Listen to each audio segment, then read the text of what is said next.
नमस्कार, मैं हूं जेपी जायसवाल। आप देख रहे हैं सर्च इंडिया 24 न्यूज।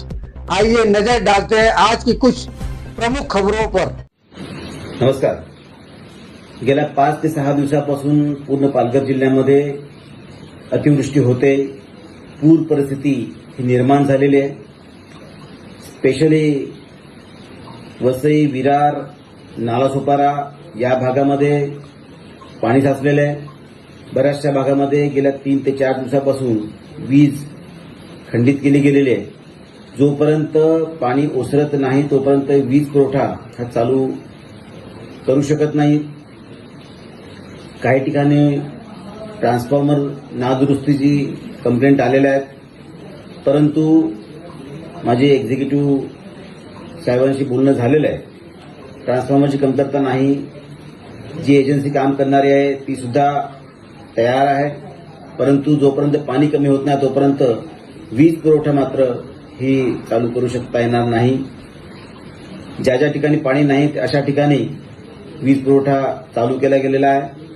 आपली जीवनवाहिनी असलेली लोकल ट्रेन ही सुद्धा धीम्या गतीने चालू आहे।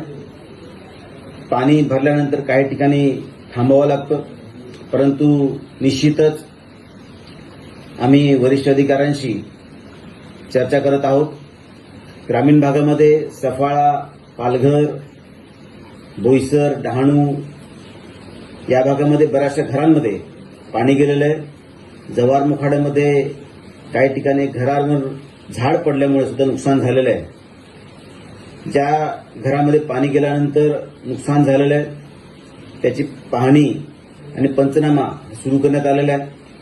त्या सगळ्या ठिकाणी फूड पॅकेट्स मिळतील, वॉटर बॉटल्स मिळतील याची सुद्धा दखल प्रशासन घेते।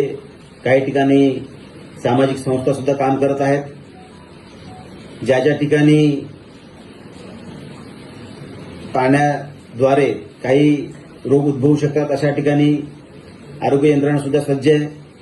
महानगरपालिकेमध्ये सुद्धा आरोग्य यंत्रणा सज्ज राहण्याचे आदेश हे दिले गेलेले आहेत। कालच माननीय मंत्री गिरीशजी महाजन साहेब, जे आपत्ती व्यवस्थापन मंत्री आहेत, ते येऊन गेले।